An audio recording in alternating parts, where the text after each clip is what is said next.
So I guess the entire cast and crew was vegan. Yeah, well, the sun rose this morning and it dawned on me. That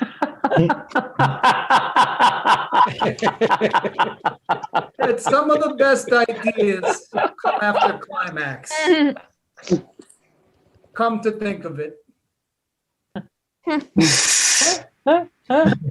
Hey, that's my time. Okay.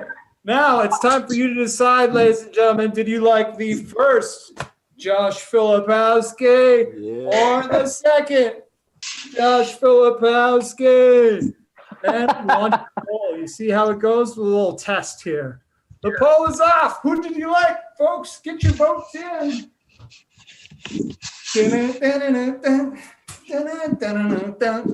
I'm singing so good, they're going to stop. It sounds like it's licensed. Might stop the Twitch. Oh my God, you guys the votes are coming in. The votes are coming in. And it looks like. No, it shuts off by itself. It looks like the mature, punny Josh Filipowski is moving to the next round. Thank you, everybody. That was great. I appreciate that. Hey, so that's how it works. You guys see how it works now. And before we get into the brackets, we're following the brackets. There's an order. There are names. It's all we've told you. It's everything we've had emailed to you, posted. It's all out there, comics, down the line. Let's see. I guess we could share the screen. I'm talking too long here. Let's see. Maybe this will work. Hey, you don't want that. We want this. No, where is it? This one. We're prepared, folks. We're prepared. There it is. I had it ready to go. You see, folks, this is the lineup. We're going down the lineup. Annalise, Gianmarco, Samarpan, Michael, Catherine, Sam, Adam, Catherine, John, Adam, Michael, Erica, Doug, and Megan, Kieran, and Don. And that's how it's going down. But before we get started, we have an awesome special guest for you. Are you ready? Coming to the stage. One of my good buddies from LA. We work together all the time, like to laugh regular. We're at the Comedy Store Belly Room all the time. Hey. And he's here for you tonight. Put your hands together for Jeremy Scippio. Yes! Yeah. What's going on, everybody? Look, my name is Jeremy. This is Jeffrey Baldigger, also a comic and a friend that goes way back. He's going to be tossing me some of my old jokes from here from time to time. This is definitely cancel culture worthy. So if you want to cancel me, just put it in the comments or just say straight up, cancel Jeremy. Anyway, I just want to start off with this. Have you noticed that we rushed to 2021 thinking it was going to be better? We rushed to 2020 like, 2020's trash. 2021 is going to be way better. Is it feeling better? Do you feel better? I like people who think that the year is the issue. You're the same people that think horoscopes judge the type of person you should be around. It's you. You are the problem. You think the horoscopes are the reason why you're single? Meanwhile, you're a walking, talking bad time. No one wants to be around you. Let me tell you a secret. It's actually easy to date. Easy. It's fucking easy. Be a dope person. No one to be around you. It's because you're not a dope person. You think heart stars, horseshoe clovers, and balloons are going to decide the type of life you're going to live? Fucking no. I'm telling you the truth, guys. The month you were born has nothing to do with your personality. Surprise. Fucking surprise. January and February didn't even exist back in the day. They made that shit up. They made that shit up. Jesus Christ was a Pisces, motherfuckers. He was not a Capricorn. Let me tell you, there's more validity in racism than it is in astrology. You know why? Some stereotypes are just fucking true. It's just true. A star is the furthest thing from your body. There couldn't be a way less important thing to judge other people by. Anyway, that actually leads very well into the first bit from 2010 that I want you to do. It's always a surprise when white people are racist. Oh my God. All right. Oh my God. All right, here we go. He wrote this. I wrote this, guys. I don't know why people act so. This actually, with the royal wedding and all that stuff, when Meghan Markle was like, oh my God, these people are so racist. Like, yo, old white people invented racism. Wow. But just like everything old white people invent, black people are better at it. Yes, I'm saying it right now. Black people are better racist than white people. Black people straight up hate white people. The only people black people hate more than white people is black people that love white people. We give them all type of nicknames like you old coon, you old Uncle Tom. Yo, raccoons are adorable. Have you seen Pocahontas? Like, why they gotta get a bad reputation? What was that? Don't ask. That seemed murdery. That was like, what was that? Don't ask. Don't ask. I know, right? The shovel behind me. You just choke your cat or something? Mm-hmm. And they're like requesting Pocahontas and porn jokes. Give me another one. You don't get raped in jail. You get raped in prison. Oh God, yeah. I hate when somebody. You always tell somebody telling a fake story when they're telling you like, oh yeah, then this guy got raped in jail. Like, you don't get raped in jail. Jail is like a holding cell for prison. You get raped in prison. like, who gets raped while just jail? Like there's so many steps in between jail and prison. Like you getting raped in the waiting room? Yeah. Like, that's a quick rape. That's getting raped in jail. Rape takes time. Getting raped in jail is like getting your cavities filled in a dentist's waiting room. Yo, it's like getting raped in jail is like getting your cavities filled in a dentist waiting room. Yeah, going deep. All right. Who was I back then? A beautiful person who had a lot to say. All right. This guy pretended to be bipolar for the benefits. Oh, yeah. I thank you. Cancel Jeremy. Yeah. Okay, cool. I had a friend who told me like, yo, I pretend to be bipolar sometimes because, you get benefits. You know what I'm saying? Like, people be nicer to you. And I was like, yo, dude, pretending to be bipolar is bipolar. They didn't like it. No, I think when you're doing a charity for something and then making fun of that thing, it might have an issue of relatability, but I don't know, maybe.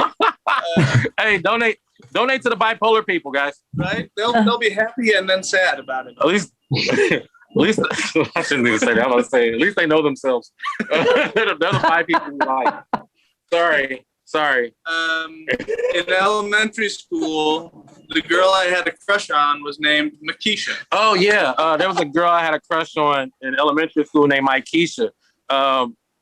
Is that the yeah? Actually, every girl I liked in elementary school, they had the type of names you could tell they were named after their father or the guy they thought who their father was. Like Keisha was obviously father was named Mike. There was a girl I named Charlotte. It's Charles with a hyphen in the middle. So it basically means it was French. You remember what this was about? This girl said, oh man, yeah, I went on this. Oh fuck it, this is more of a story. It's not even that serious. I went on a date with this girl, right? And I'm sitting there talking to her, and somebody was like, oh man, you're really pretty. Your father must be proud. She was like, oh, my father, he couldn't be proud. He was murdered. I'm like, oh, she definitely killed her father.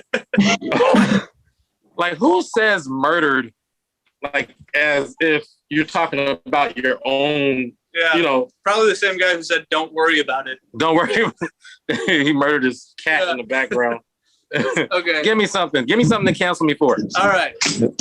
After holding her daughter, I told a single mother I dated that I'd never. Oh, yeah. Oh, yeah. This I got it.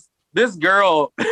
This girl I was dating, she told me to hold her daughter, and I held her daughter, and I was like, oh, fuck, no, I could never have a kid with you. She was like, what? Why would you say that? You think I'm a bad parent? I was like, oh, no, not really. It's just the fact that, I would, when I said I would, I said, I'd be damned if I'd be damned if I have another man hold my child like this. Another man that's fucking my baby's mama hold my child like this. Then if you really want to get canceled, read the second thing right here. If I was a billionaire, I'd buy a yacht and name it Amistad too. I don't know what I was going through, y'all. I don't know. I wasn't. Gosh. Oh my God. Gosh. It's 2010. Okay, this is the thing. I saw this report in the news that said they said America is an obese nation, and it's bad. Like it's a bad thing. Fat people are happy. Like the happiest thing I can think of is a fat white kid holding ice cream, like ice cream cone. Like that is the happiest thing you could be. You know what I'm saying? Like literally, they say it all the time. You know who's depressed? Skinny people. You know what? I've never seen a fat person jump off of a skyscraper. You've never seen that. Even in religion. Like, have you ever seen statues of Buddha? He's always smiling. Have you ever seen statues of Jesus? Jesus always like this. You've never seen Jesus smile. You've never seen Jesus smile. What's that? Okay, last one. What's brave about running? Oh my gosh. Oh my goodness, cowards. I said, what's brave about running to the police to solve your problems? I don't know. Look, they say I heard somebody say, when I see a cop, I see a hero. I was like, I don't know about you guys, but Superman's never gave me a parking ticket. All right. My name is Jeremy Scippio. Thank you guys for indulging me. Cancel me. Go to my Instagram at Jeremy Comedy and comment on one of my pictures. Cancel Jeremy. Thank you. Yeah. Oh, have a good competition, man. Fucking rock that shit. Give it up one time, Jeremy Thanks, Jack. Scippio, everybody. Hell yeah. Very funny stuff. Good to see you, man. And Jeff, good to see you in the back chilling too, man. Hell yeah. That's fun. Awesome. We got one more warm-up for you, an all-star. She was the champion of March Comedy Madness a few years back, and she's here for you tonight. Put your hands together for Shannon Leigh, everybody. Yes. One person named Ruben. Thanks, Ruben. Nice to see ya. Thanks for having me here. Let's hear it one more time for Josh. Yeah. Woo! Yeah. Put this competition on. It's a great competition. Thank you for having me from my living room. I don't have to go anywhere, which is good. I haven't really been anywhere in a long time. I haven't been on stage a lot in the last year, but I have been busy. I've been busy gaining weight. That's a thing. You can't really see. That's why I have the camera so high, and I'm wearing a turtleneck and elusive patterns. I've gained what's called the quarantine 15. Yeah, it's a whole thing. So because of this, I just got on this like 8-week diet where I could lose all the weight.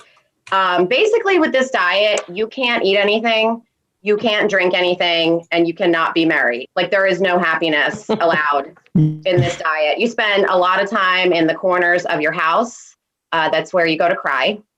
It's called the crying corner. I'm sure some of you have a crying corner. I'm not the only one. Mostly I'm just so tired, like I'm exhausted. I was jogging the other day and I literally sat down on a park bench and I almost took a nap next to all the other people that were sleeping because they live there in the park. I fantasized about eating a pigeon. Okay, things are going well. Things are going really well. But it got me thinking, the last time I traveled was actually right before the pandemic. I had to go to a wedding. Do you guys remember weddings when people were doing that whole thing? Destination weddings, the whole nine. I actually, now it's awful. I did have to go to a wedding in the past year. My cousin made us go to her wedding on Zoom. And you know what? I hung up. That just sucked. Okay. It was so boring. Everybody knows that you don't go to the wedding for the ceremony. Okay. No one cares. If you ever see anybody crying during vows, it's just because they're like sad that they're not drunk yet. You know what I mean? So I am not married, so I did not get to take a +1 to this wedding because you married people, most of you look unmarried, but any of you that may or may have been in the past, You are getting cheap, and you know who you are. You are not giving people +1s anymore. Now all you get is literally like a single one or a plus gay. Like that's all you get for a wedding. Yes, I'm divorced, not to brag. I thought to myself, I have one divorce under my belt, and I'm going for a second, since I can't bring my imaginary boyfriend to this wedding, a girl can dream. And so my friend, the bride, she actually did last minute, she told me that she was setting me up with a date for the wedding and that she had arranged for us to be on the same flight and this whole thing. And I thought, all right, I mean, that's a little, 1950s to set someone up with a +1. It's a little bridezilla of you, but you know what? She's always had good taste in men and I have no other options. So I'll get on board with this. Okay. So I do the whole thing, hair, makeup, I get a spray tan, I wear high heels. I even got a wax, just in case, things went well. And I show up to the airport to meet my +1, true story. And she was a chick named Barb from Van Nuys. This is the person that my friend set me up with. And I'm thinking to myself, why does she think I'm a lesbian now? Like, I know I've been single for a long time, but just because you have one experience in college does not make you a lesbian. There's nothing wrong with it, but you can't just take dick off the table. You know what I mean? Sometimes I forget I kiss my mother with this mouth. You know what I mean? So Barb was a mess. Never have I ever wished I was married to my ex-husband again more. I mean, we absolutely hated each other, but something about, going back to this time where I paid all of his bills and I said no to sex constantly, it just felt so much more appealing than being with Barb from Van Nuys, okay? She's a hot mess. She was what you call like a latchkey kid. Do you know about these people? Like an only child. I think she texted her mom like every 14 minutes. At one point, she offered me a chickpea from her backpack, just one chickpea. And for some reason, she smelled like soup. It was a whole thing. Yeah. The worst thing about Barb was that she was very fearful of everything. So we're on the plane and she turns to me at one point and her eyes are like all darty. And I'm like, what the fuck is going on? Like, I just took my Xanax, like she's ruining my high. And she says to me, Shannon, have you ever seen the movie Taken? And I was like, that movie with Liam Neeson where he like saves a bunch of people from a flip phone. Yeah, I have. It's been a long time. And I'm like, why? What's up? And she's like, I've always had this incredible fear of being kidnapped from an airport. And I was like, well, we're on an airplane, so I think we made it. Like, I think everything's fine. She goes, you know what I mean? And I said, I don't think I do know what you mean, Barb. Like, I don't think anybody's kidnapping a grown-ass woman who has a Cabbage Patch doll on her lap like it's an emotional support dog. Okay, like who are these gross kidnappers? Like even kidnappers have higher standards. And honestly, I think that I'm probably the wrong audience for this because I grew up poor. So when I was a little kid, no joke, I used to sit on the front step with a pink plastic suitcase and wait for someone to pick me up because that's how I thought you traveled internationally. I never made it past the Jersey Shore. So I'm like, this is how you go to France, But she wasn't happy. And now I'm in this relationship with Barb. So I have to, play my part. So I said to her, I said, look, let me break it down for you. Logically. The girls in that movie who were kidnapped, they went to an international country. Okay. On a direct flight to Baltimore. Like, no. Nobody wants these people, Second of all, the girls in that movie were 17 years old. Okay. We're in our 30s. Like, we have aged out of the sex trade. Fuck off. Nobody wants us. And so she started to feel, I could see, like, I was making an impact here because she was starting to feel better. But I was starting to feel worse because I was like, wait a minute. Nobody wants us. I have never thought about this before. Like, so those days of, being on a ship, like wearing a bikini, going to Saint-Tropez and like drinking champagne, like that's actually never happened to me before. But I guess that like yacht has sailed, and like these parts still work. Like I keep it high and tight. You know what I mean? And also, all right, maybe I'm older than these girls, But I can definitely handle my drugs better than these little 17-year-olds who are being drugged. You know what I mean? Look, I'm not trying to make light of human trafficking or anything. All I'm saying is one day you wake up and you're in the twilight of your life and nobody wants to buy you for sex anymore. Like when the fuck did that happen? You know, this is very problematic. So anyways, we make it to Baltimore. Fine. Everything's, great, I guess. And Barb's like, I think that really worked out. And I'm like, oh, do you, Barb? Do you think that worked out? We are two women in our 30s who just escorted each other to our friend's wedding in the tropical destination of Baltimore. And they could care less about us. They don't care about us. And they think so poorly of us. They stuck us at table 17 with that awful couple from Canada. Okay, Barb? And your name is Barb. We are not the movie Taken. If we were a movie, it would be called Please Take Us. Please. I will knit you a sweater. Because apparently I'm the lady on the plane who knits. That's what my identity is now. I'm old, I'm gross, nobody wants me. I just, I have an Etsy shop now. I sell blankets. I'm the one now who's selling the Afghans. Do you see the irony in this? I'm just gonna let that one lay out there. I'm just gonna punt it out there. And on this very bleak note of selling Afghans and not being sold by one, I'm going to end my set. Thank you guys so much.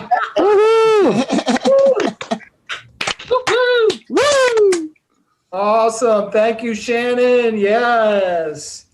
Hey, you guys ready? Sterling, you ready? We got another ref in the house. Sterling Smith is here helping out. Woohoo! Ready. Sterling. And we got Shannon and Jeremy. Thank you so much. And you guys know what the brackets look like. Let's see. I suppose I should show you once again, but I popped it in the chat. But there were some latecomers. That's all good. I'm glad we're all here. Let's take a look briefly. Let's see. I've lost it all. I don't know where you all went, but you're here. We're all good and gravy. Let's see. We're all in it together. All in it together. The host has spotlighted me, but I can't see myself. There we are. I can't. There it is. Maybe. All right. Well, I can't see anything, but you guys are all here.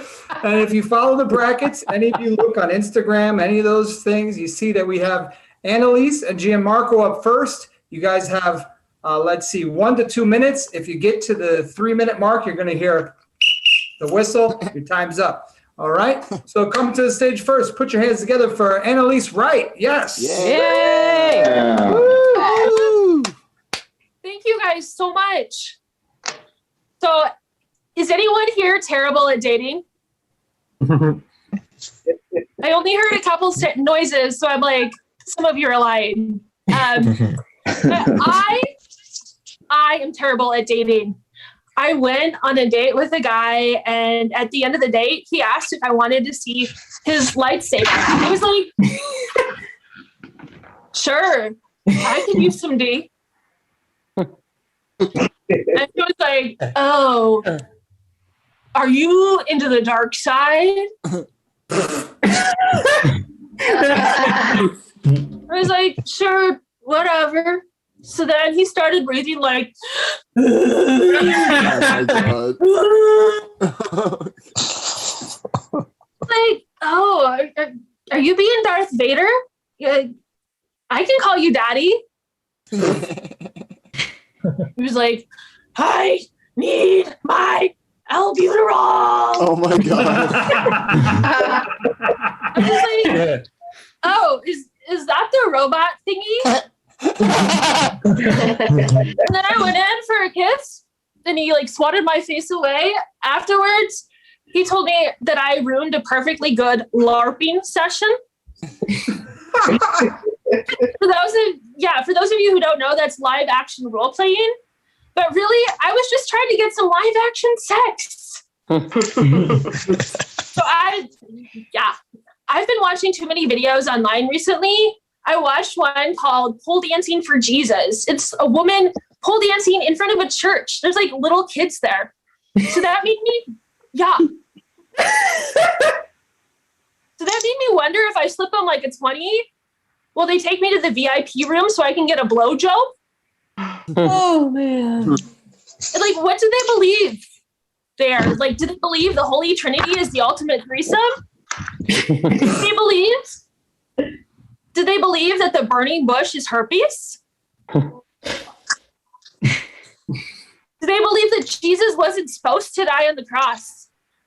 It was just a little like bondage, but Jesus forgot the safe word Oh my god. for 3 days. Oh my god. Oh, fuck. All right, you guys have been great. That's all for me. Yeah. All right. Thanks, Annalise. Up next, Gianmarco.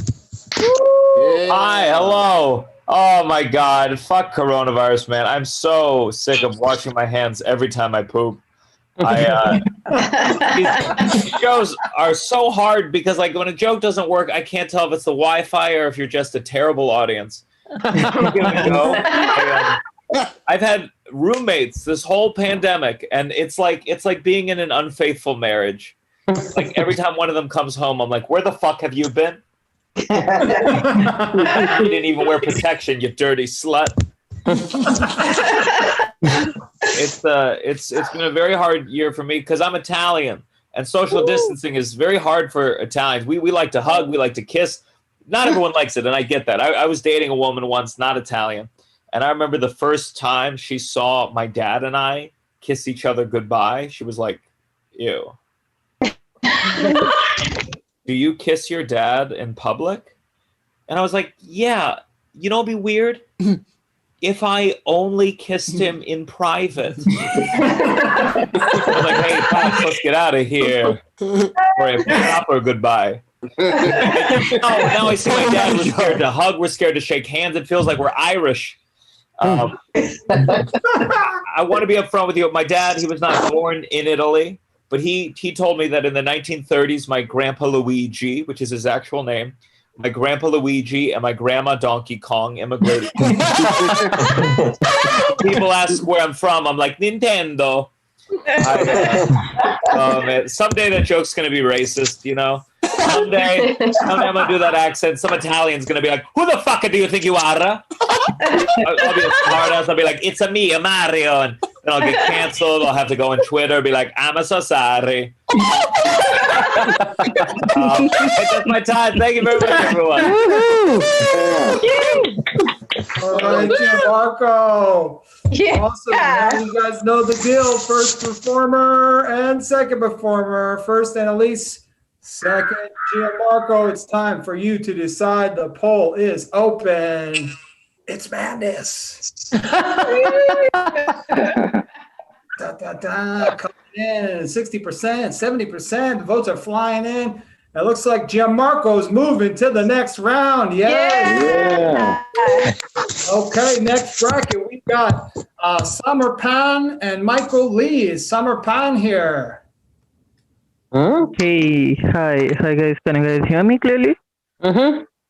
Cool. So I just want to make this clear. I'm from India. You guys know where India is, right? Mm-hmm. Right below the poverty line. Oh my god. There.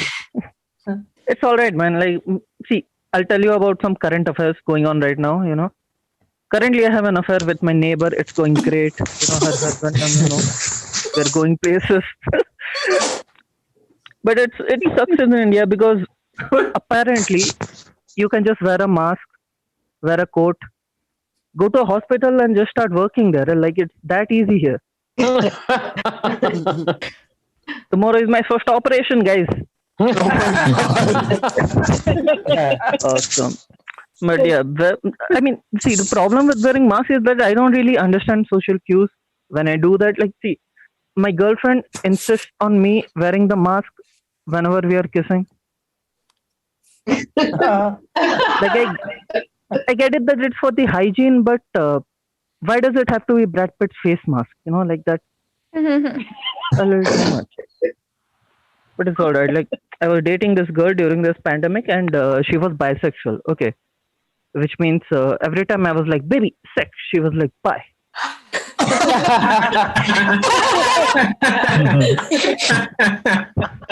But I was okay with it, I was supportive, I was progressive. See, but the problem was now that she was bisexual, my sisters were also a threat to my relationship. Every time they were like, hey, how's your girlfriend doing? I'm like, what do you want to know? But yeah, she was a singer, by the way, and she dropped her new single recently. Yeah, it's me, guys. She dropped me. I'm single. But yeah, I saw it coming. I saw the breakup coming because she was way out of my league. Okay, like see, have you ever seen a girl so out of your league that you understand patriarchy? Like you have to take away her rights just to be with her. Like that's how she was. Anyway, thank you guys. That's been my time. Back to your host. Right, Samarpan. Up next, we have Michael Leigh. Hey, what's up, guys? How's everyone doing? Good. Great. I heard one person. That's terrific. Awesome. Yeah. Love these Zooms. Okay, so a little bit about myself. I'm actually one of the set of Korean identical triplets. Yeah. You thought it was tough telling Asian people apart. This is actually a great chance for me to pitch my reality TV game show, and you're all a part of it. It's called Are They Triplets or Are You a Fucking Racist? I'm taking all the white applicants right now on this Zoom call. We were adopted together from Korea as a set. My mom told me if you adopt two, you'll get the third free. I think she likes us all equally, but I think deep down she likes me the most because I was the free. I'm online dating now. Online dating is hard for everybody. Everyone's just talking about online dating. But if you guys think online dating is hard, try being me, okay? Try being an identical triplet. I was banned off of OkCupid for having multiple accounts. Yeah. I messaged this one girl. She messaged me right back. She said, look, man, I already told you twice. So my brother Matt is a freelance animator. My brother Andrew is a independent film director, and I have health insurance. I'm a nurse. I'm a registered nurse. I work in Queens. I'm an ER nurse because I enjoy learning about the objects white guys shove up their asses. It's an epidemic in this pandemic. We're going to get to the bottom of this, guys. Doing a peer-reviewed study, we're getting to the bottom of this. But one of the phrases I hate hearing in healthcare, ironically, is laughter is the best medicine, right? You guys always hear that, right? Oh, laughter is the best medicine. Morphine's the best medicine. Okay. I wish laughter were the best medicine. You know how easy my job would be? Oh, it says here the doctor diagnosed you with a urinary tract infection. Do I have to take antibiotics? No, he prescribed you Ace Ventura, Pet Detective. Watch the sequel. You get that UTI right out. Thank you, guys. That's my time. Woo! Awesome, Michael. Oh, my goodness. Funny stuff. Samarpan and Michael, the polling is open. Zoomers, zoom in. Twitchers, let the Twitch chat know. Thank you all for being here. Facebook Livers, maybe. We got people all over the place. It's coming in hot, pretty close, pretty tight race. Let's see. 76% voted. And oh my goodness, folks, we're going to go to a joke off. It's 50-50, folks. It's time for a 30-second vote joke off. So Samarpan, you're up. 30 seconds, friend. Cool. So, hi guys, back again. God damn it, we Indians have to work so much. Okay, so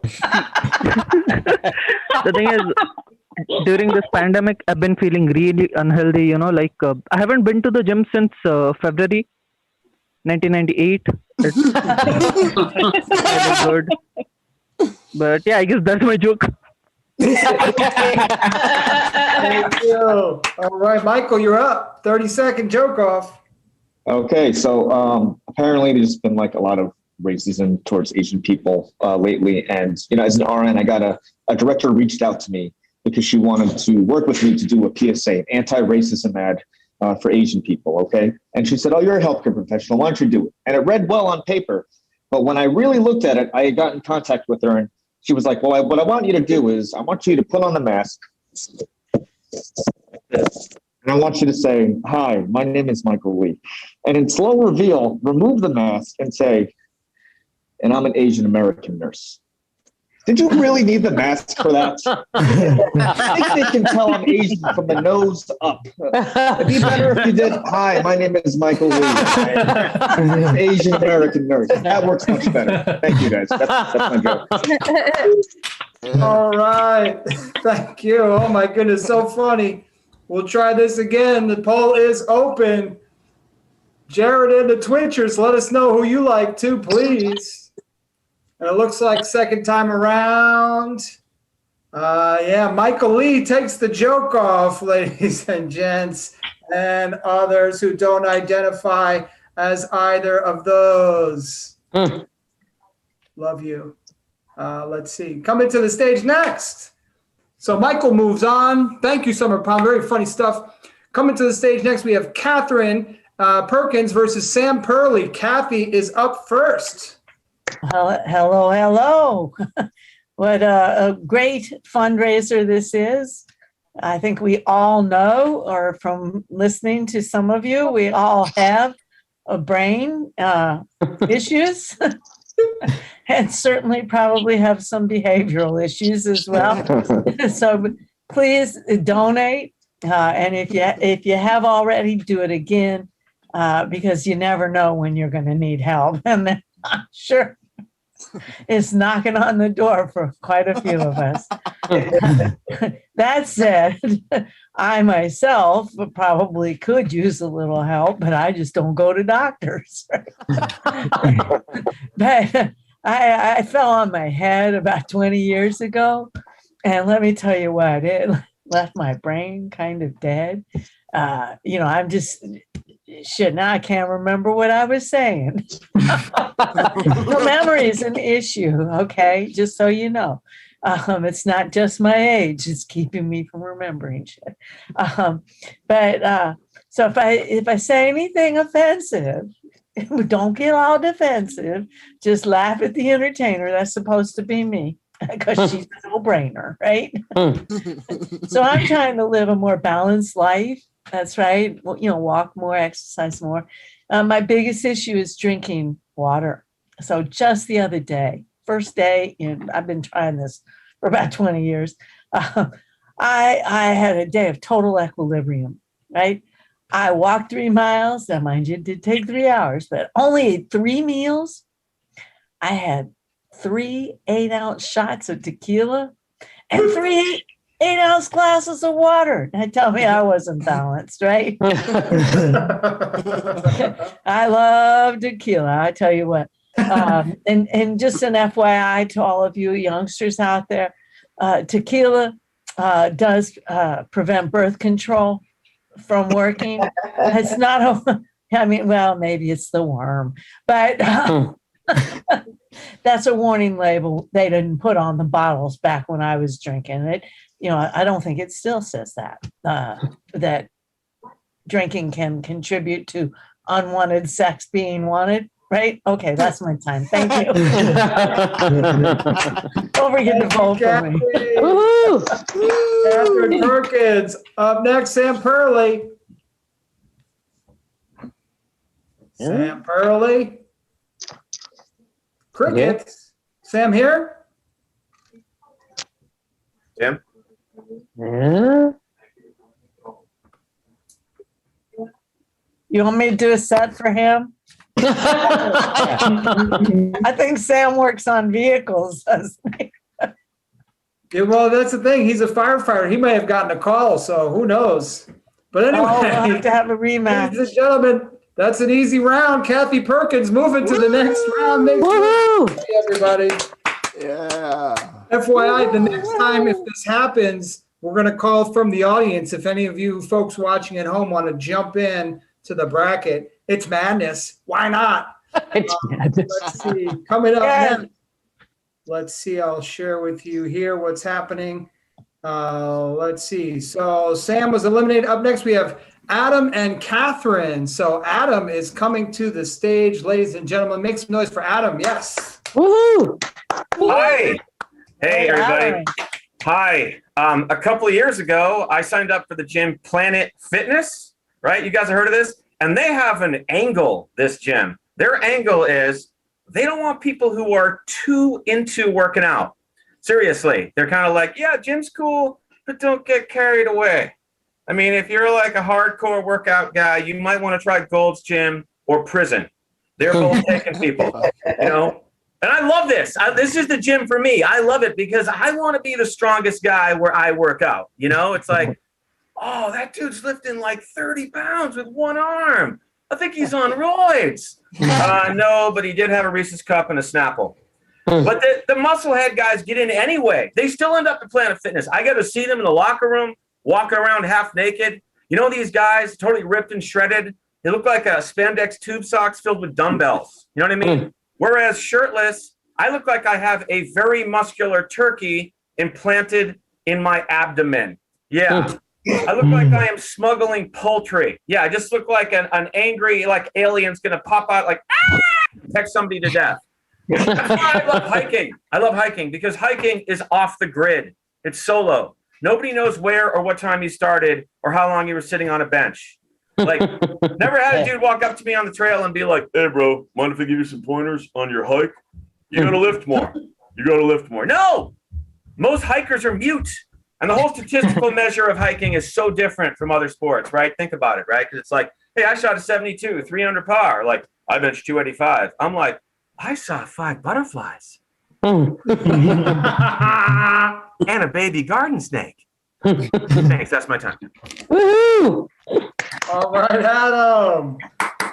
Up next, we've got Catherine. No, she just went. Oh, the other Catherine. Sorry. No worries. Yeah, so I was want to show about doing a comedy fest, March Madness, because I feel like a lot of people starting their own comedy have these stories where they're like, wow, you know, my friends kept telling me how funny I was. And they were like, you have to do it. The world has to see this. Go for it. And for me, it was kind of the opposite because I kept telling my friends, guys, I'm so funny. Like, I'm so funny. They just, you know, like, I think they're just waiting to see the brilliance. But yeah, so you guys may think that I'd be a little nervous, but you're not a teacher. So none of you are 16-year-olds that hate you. And I realized that for myself, I think teaching is the world's most effective form of birth control. Because every time the 9th grade boy talks back to me, an egg dies. And I realize at this rate, I'm going to be buried by 30, which is amazing because teacher's salary. So think about how much I'll save on condoms. Amazing. So that's fun. But yeah, with teaching, I do this thing called learning lab, which I call hazing. And my principal calls 40% of my grade or 40% of my salary. But basically, it's this class on executive functioning. And if you never took it, it's because you know what a planner is and you know that that's where your homework goes. But in any event, I one time told one of my students that I was teaching it. She was like, damn, miss, that sucks. And I'm like, you know this. Like, you're 16, you know this. So that was my take on it. I do mostly like my job, but I'm a little bit afraid of getting COVID because I'm a coward. And I feel like telling people that you have COVID is like telling people you have an STI. And I've never had to do that, not because I make good decisions, but because there's God in heaven. But I feel like they sort of go the same way. You're like, hey, you know that time we hung out on Saturday? Now you'll never forget me. But in any way, that's my time. Yeah, thanks, guys. Yay! Adam and Catherine, Zoomers, time to let us know. Twitchers, put in the chat. Facebook, put in the chat who you like. And we'll make the call. Here it is. Da, da, da, da, da, da. Okay, and it looks like, yeah, can't sway at this point. Adam is moving to the next round. Woohoo! Fantastic. Up next, we have John Fox and another Adam. John Fox and Adam Smith. John Fox, up now. All right, awesome. Yeah, so a little bit about me. You probably couldn't tell this from looking at me, but I'm actually half Puerto Rican. Yeah, I know I don't look Puerto Rican. I look like I sit on my stoop and complain about the Democrats all day. I already know what I look like. Already know that. Yeah, because the thing is, my mom's Puerto Rican. My dad comes from a line of old school New Yorkers that became New Jersey white trash. Yeah, that means half my family's Puerto Rican and half my family thinks I'm Mexican. That's what that means. Yeah, because my family is racist. Yeah, like that's why I don't want to take an ancestry test, because I don't want to learn about racist family members that are dead. I'm dealing with the ones that are alive. That's the only reason why. Like, go ahead and send spit to a lab if you want. I'm going to continue apologizing for people in public. I'll continue doing that for now. Yeah, I'm also 27 years old, so I'm a millennial by default, so I guess I have to tell the adults in the room that I'm sorry. I don't know what we did. And yeah, the thing is, millennials get a bad rep for being lazy because of their age, and I don't think I'm lazy because of my age. I think I'm lazy because I'm getting fat and I don't work out. I think it's because I'm getting fat and I don't work out. Like I'm not obese, but I've seen my body in a mirror. This is my body right now. I'm a single man with the body of a guy who just got comfortable in his relationship. Like that's where I'm at right now. Like I peaked. This is it. Yeah, and but I have like a lot of issues with like food. I eat a lot of fast food, and I know I eat a lot of fast food because I have the bathroom code to a Burger King memorized. Yeah, and this Burger King is in Manhattan, and I live in Brooklyn. That's nowhere near where I live. That's sad. It's sad that I can just walk into one random Burger King with a receipt, like, "Hey, I bought something. Let me use your bathroom." All right, that's it for me, guys. Thanks. Woohoo! Thank you, John. Awesome. Adam Smith up next. All right. Well, I am matched up against John Fox. So when I Googled John Fox stand-up comic, I was intimidated because it said he was a successful American stand-up comic. Then I saw it said died in 2012. That's when I became extra intimidated. But I'm one to talk. If you look up Adam Smith, you'll see a Scottish economist who died in the 18th century.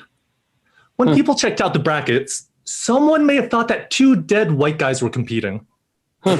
Now, that would be a very weird example of white privilege. When two white guys can participate in a stand-up comedy contest, even when they're dead. People do get confused about my name, and that's why I do not miss online dating. Sure, women would see Adam Smith, 6'5", swipe right. But sometimes when they meet me, I think they're surprised I'm Asian. Like, didn't they see my profile?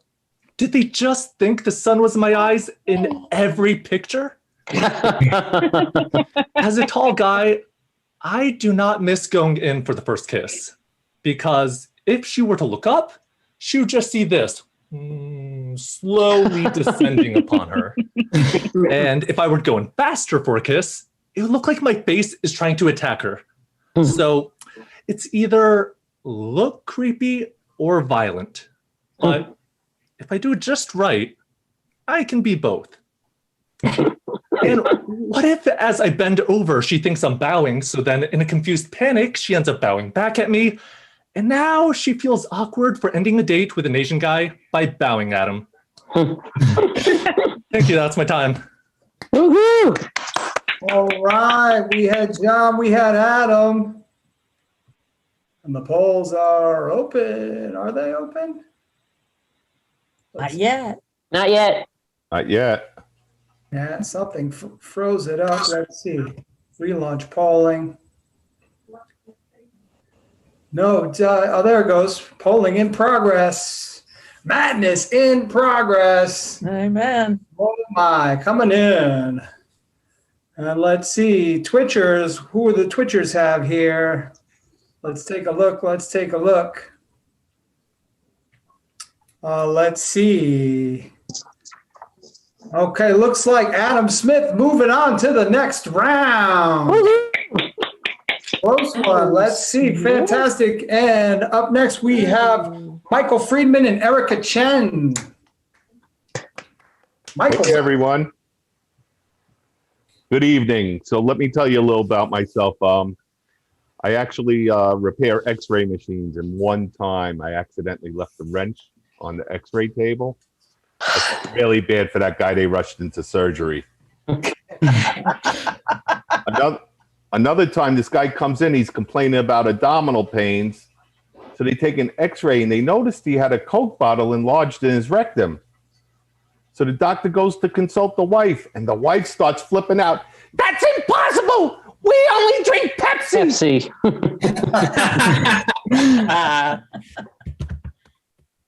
Anyway, so being in the x-ray business, I know a little bit about anatomy. And the human hand here is made up of 27 small bones. But when I'm bored and lonely, mine seems to have 28. Anyway, what are we, 2.5 months into the new year? Every year, my New Year's resolution, I'm going to lose weight this year. This year, I decided I'm going to do the Nutrisystem diet. These 4 boxes show up on my front stoop. Would you believe in 2 hours, I ate all 4 boxes? And I was still hungry. So I started on my Weight Watchers meals. Anyway, I'll leave you with this. When I go to the doctor, I seem to have 2 problems. High blood pressure and enlarged prostate. I'm like, Doc, if you check my prostate first, my pressure will be good. Anyway, that's my time. My name's Mike Friedman. Thank you. Woohoo! Up next, Erica Chen. Erica. Alrighty. Now, judges, I know I called you guys old on Thursday, and I was gonna feel bad about it, but you illiterate fuck spelled my name wrong on the bracket. Is this a hate crime? But yeah, I don't like foods that make me jealous. I don't eat shredded pork because I refuse to eat anything making more gains than me at the gym. I don't eat pork tenderloin because I don't eat any loins that are more tender than mine. I'd say that the only exception is pulled pork because that's only if they pulled their ACL. But yeah, before it got all cold again, the weather was so nice earlier this week. And yeah, so I decided to go out for a walk with my friend Sophie, and it's getting a little warmer out, so we decided to show a little skin, showing some ankle, flashing our clavicles. Those heathen wench girl things. She took it a bit too far, and she showed up with a huge hickey on her neck. It looked like she got hit by a baseball, except the baseball was shaped like a 6'2" lanky pale Danish man. I think hickeys can be sexy and cute. At least girls can cover them up. But I think what that guy did to her was just straight up inconsiderate. I know it was way too big because we were walking down in Davis Square. Random guy across the street from us publicly roasted her. They're shouting at her, saying, "Hey, you've got something on your neck. Are you okay?" As a good friend, I got him to stop pestering us. And I was like, "Oh, she's fine. She just plays a lot of baseball at night in her bedroom." That's all I got. Thanks. Hi, Michael or Erica with a K, and the C is in the last name. We'll get it straight. We'll get it straightened out, us old folks. You illiterate old fuck. The vote is open. We had Michael. We had Erica. And the votes are coming in. Oh, yeah. This is the fun part. And it looks like Erica is passing to the next round. Awesome. Very good. Let's see. And up next we have Doug, Poppy, and Meg Patinaud. Hey guys, how's it going? I don't know if you guys know this about pineapple, but it's got an enzyme in it that dissolves meat. So when you eat a pineapple, like the pineapple also eats you. It's basically the 69 of fruit. Also, I fuck cantaloupe. Everyone's trying to get me to work on my day off. I says I go to the diner and I say I'll have a burger. It's my day off. And the waitress says, do you want the works? I says, no, it's my day off. Andrew Yang's running for mayor of New York. Have you guys heard about this Andrew Yang suicide pact? Have you guys heard about this? Okay, there's no Andrew. I made that up. It's not real. It's not real. You guys thought it was. Using coconut oil as lube when you're eating ass is weird, because it's like, how can this be ass if it tastes like coconut?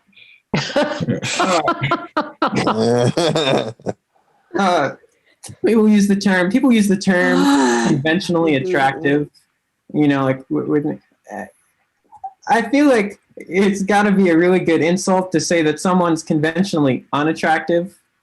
It's like you're ugly and not even in an interesting way. So ugly, it's a convention. Sometimes people think it's weird that I use Tinder to advertise my shitty YouTube channel. But, the thing is, at least I don't do it at comedy shows. All right. That's my time.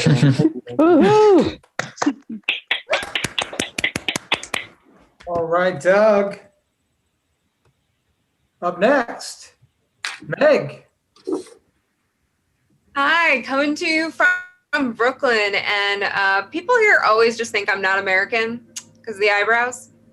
And truth is, I'm half French, half Italian, but I just tell people that I'm Italian because the French are such snobs, and even the French side of me hates me for not being completely French. I'm actually the first woman in my family to ever live alone, which means I'm the first woman in my family to ever master the self-administered Heimlich maneuver. Not for safety reasons. Like, this is purely for pride, because I can't tell my parents that I moved to New York City to pursue my dreams and have them find my body 3 weeks later covered in goldfish with 51st dates on in the background. And people always say, like, oh, you're a woman living alone in New York City. Do you feel safe? I'm like, yeah, this is the safest I've ever felt. Now when a murderer comes into my building, they have to go up an 8th-floor walk-up in order to get to me. I was seeing this guy a while back and, was at his place and went to get a towel from his closet. And there were just 50 decks of playing cards and a straitjacket. I just kept thinking, serial killer or magician, serial killer or magician. I would have been much more comfortable with serial killer. I always tell people I'm much more spiritual than religious. Not because I don't believe in religion, but because Catholicism and food allergies just don't mix. Like, for me, going up to receive communion is a dangerous game of Russian roulette. Like, instead of the priest saying, do you accept the body of Christ? He should be saying this body was blessed on machinery that also processes peanuts. All right, guys, I'm Meg Maddow. That's my time. Thank you so much. All right. This is going to be a tough one. Both so funny. It's up to you guys, Doug or Meg. Ooh, it's moving. And the Twitchers, get in on the Twitch vote. The Facebookers, get in on the chat. Let us know. And it looks like Meg is moving to the next round. Woohoo! Thank you, Meg. Let's see. And the last of this bracket is Karen and Dawn. Yes. Is Karen here? Hello. Hello, hello. Hey, how you doing? What's going on, everybody? I live in Chicago, so the weather's been a little bit warmer, and I don't know if it's just me, but I've seen like bike cops out now again, and maybe it's just me, but I can't help but to laugh every time I see a cop on a bicycle. And it's not like there's anything wrong with cops riding bikes. It's just that the flaws are too apparent, if that makes sense. Like, imagine the cop going back to the station and his boss is yelling at him. What do you mean he got away? Well, sir, I was pedaling as fast as these little thighs could go. But then he did something unexpected. Like what? Did he grab a gun? Did he have a hostage? No. He ran up some stairs. And I know what you're thinking. You're probably like, Kyron, why doesn't he just get off the bike and then chase him up the stairs? But now really think about it. Do you want to be the cop that not only got outran by a murderer, but the cop that simultaneously got his bike stolen in the process? I don't think so. Yeah, they don't let you live that type of shit down at the station. Like if your name is Willie, you're now Walking Willie. If your name is Brian, you're a bitch boy who got his bike stolen, Brian. And if your name is Clarence, well, then they'll just keep calling you Clarence because your parents fucked you up with that one. All right, my name is Kyron. Thank y'all so much. Woo! All right, Karen. And up next, we got Dawn.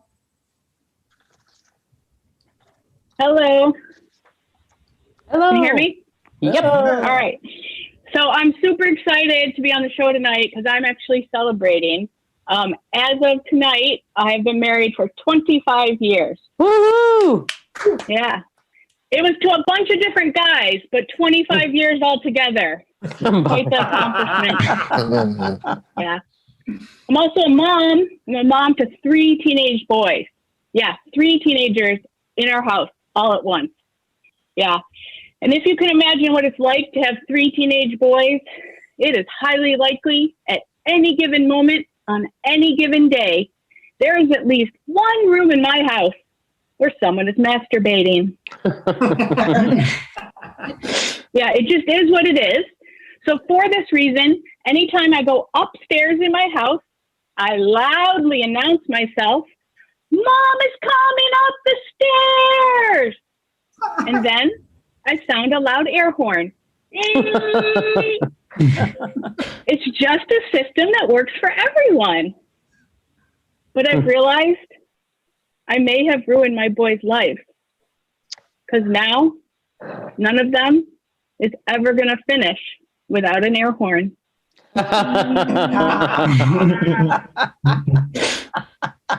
It could also be why my oldest son decided to become a ship captain. And why we can no longer go to hockey games. My name's Dawn. Thanks so much. Yeah. All right. Oh my goodness. So here is Dawn.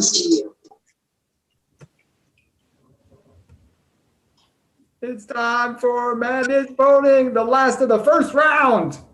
Oh my goodness. It's pretty close. Let's see. Do we have a word from our Twitchers? We do have a word from the Twitchers. Oh my. Here we go. Oh my goodness. With Twitch vote in and everything in, we're going to a joke off, ladies and gentlemen. 30 seconds each. Karen and Dawn, here we go. All right, I'll just tell 2 quick stories then. I tried my very hardest not to ask if everyone was doing all right. Because when I used to do live shows, I'd walk out and I accidentally said, "Is everyone all white?" And then this guy in the back stood up and said, "Hell yeah, everybody except for you, Blackie Chan." So that didn't feel so good. And then on one of my Zoom shows that I did 2 days ago, as you can see, my microphone, I'm talking, and it's very easy to get heckled on Zoom. So a guy taps, he unmutes himself, and he says, "Hey, that mic looks just like you." So I engage him. I say, what do you mean? He says, big head, little body, and all black. And I said, they just can't get enough. Thank you guys. Scott in a row. Up next, Dawn. Joke off. So my oldest son has a new girlfriend. He's been bringing her to the house. She seems like a sweet girl. But she told me something the other day that I could not believe. She told me that she does not believe in vaccines. And I'm like, this is awesome. Because now when he knocks you up, he'll only have 9 years of child support instead of 18. All right. Thanks, Dawn. Let's see. We're going to relaunch for the overtime round. Kieran, then Dawn. And it looks like round 2. Karen takes the joke off. Okay, let's see. Coming to the stage next, we're going to go back to the top, which means it's Jim Marco and Michael Leigh. This time you get 2 to 3 minutes if you want. If you get to 3, you get the whistle. All right, let's see. So, Gianmarco, hopefully he's ready to rock. He's been on the move. I need 1 more minute to see. I'm sorry. I'm trying to find a room. Get off the toilet. I wish you were there. Around New York City comedy. And we've got, let's see, Michael Leigh, are you ready to rock? Michael Leigh? He's in the bathroom too. Oh my God. Oh my goodness. I thought they only did that at live shows. We're going to take this moment to share with you what's happening with the bracket. How about that? Here we go. So you can see the bracket here. We're going to go from the top down. Marco and Michael, Catherine and Adam and Erica, Meg and Karen. And if you haven't yet, what's up? It's Chiron, by the way. Oh, I'm sorry. Chiron. Okay. You're all good. My You're all mistake. good. Kyron. I'm here. All good. Awesome. So let's see. And we're moving through the brackets, folks. And if you haven't yet, we'd love to have you support the cause. It is Brain and Behavior Research Foundation. We're collecting at Like to Laugh, Venmo, PayPal, Cash App, or you can go to the donor drive if you want to go right to their. That's the setup online through the brainandbehavior.org site. But also there's little percentages taken for donor drive, Cash App, PayPal, Venmo is probably the best because we'll just write the check when the month is over. All to them, folks. Woo, that looks cuter that way. Sorry about that. Cuter that way. Yeah, I didn't have the box right, but it's good now. And let's see. I think Gianmarco, did you find a place? Yeah, I did. We'll see. Coming to the stage, Gianmarco Ceresi, everybody. Yeah. Oh my God, this is awkward. Look, guys. I always knew I was not essential, but it hurt coming from the government. I hope you all get the vaccine when you can. I get why people are skeptical because I remember in the beginning. Remember first when Pfizer came out with the vaccine? First, Pfizer said their vaccine was 90% effective until their competitor Moderna said that theirs was 94% effective. So then Pfizer came back and was like, oops, we recrunched the numbers. Now it's 95% effective. Now Moderna's comes with HBO Max. And then AstraZeneca came out of nowhere and was like, ours is 70% effective. Which would be like if you were deciding between having sex with Beyonce and Halle Berry, and then Lindsay Lohan popped out of a dumpster and was like, don't forget about this pussy. Oh God, I lucky I had therapy today. I've been seeing my therapist like this over Zoom. Doing therapy and stand-up comedy on the same device is not helping unblur the lines. And I don't know, Zoom therapy is kind of weird because I've never seen inside my therapist's apartment before with her knowing. And she's a Freudian therapist. She's a Freudian therapist. Like every time I ask her a question, she twists it into a question about me. Like I asked her, when are we going to start meeting in person again? And she was like, why are you under my bed? I assume the light's coming. I'm on my phone now. You all know what the light is. We get the light in the back of the room, lets us know we have 1 minute left. That's why I think when people see the light on their deathbed, it's not heaven. It's just God telling you to wrap it up. Good. I hope you guys like these. Some of these are new jokes. It's very hard writing new jokes right now because the world is changing so fast. You know, like right now I'm doing a comedy show on Zoom. You're all in your respective apartments. A couple months from now, most of you will be dead. But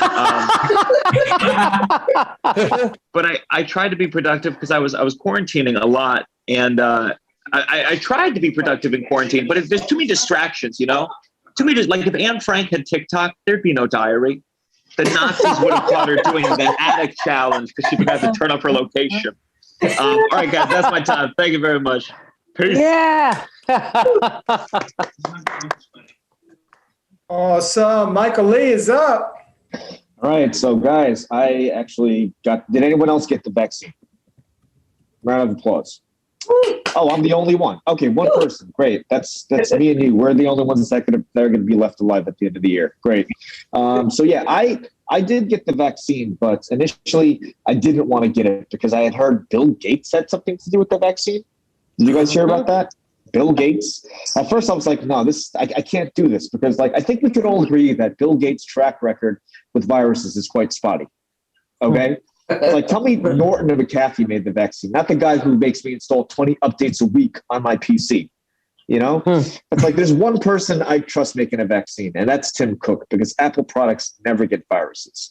By the way, after this, I will be selling my antibodies online, okay, if you guys need it. I did have COVID last year.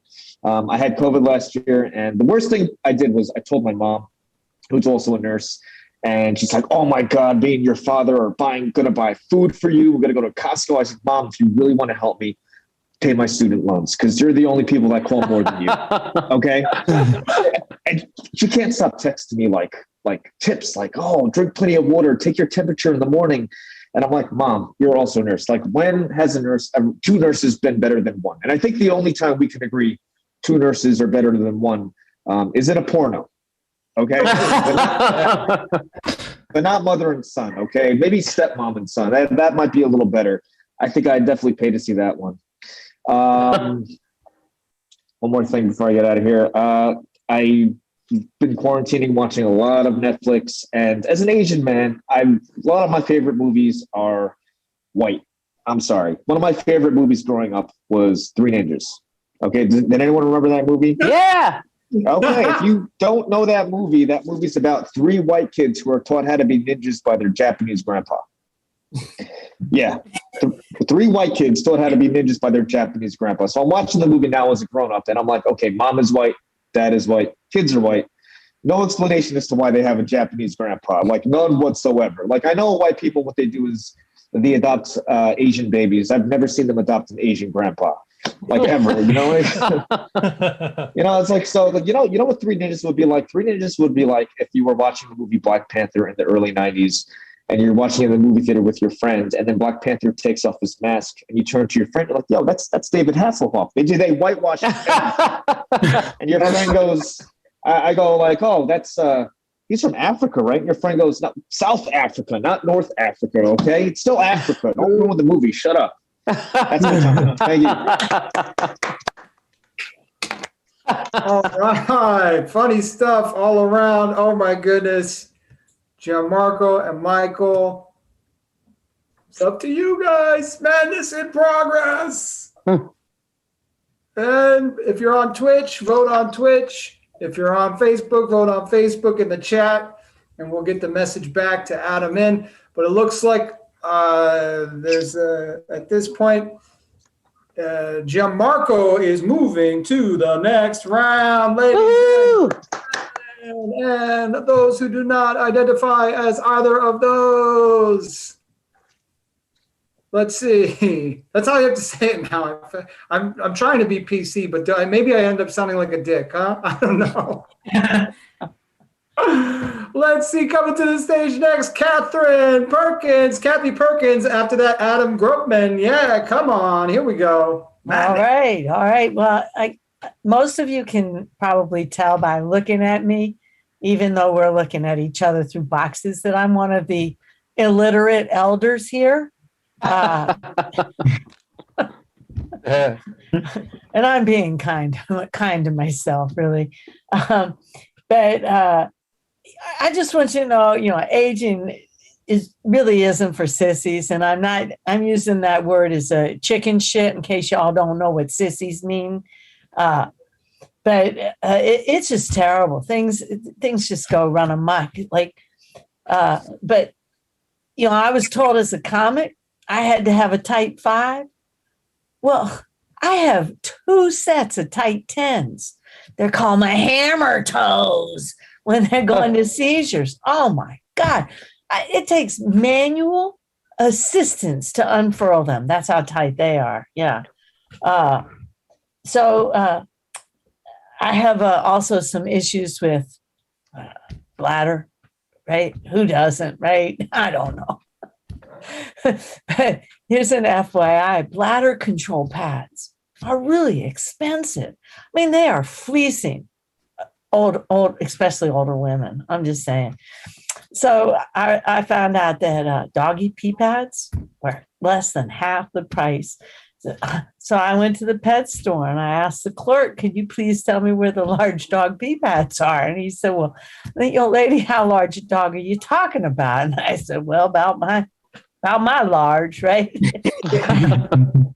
and he said, "You got a dog that big, lady?" I said, "Well, they're actually for me.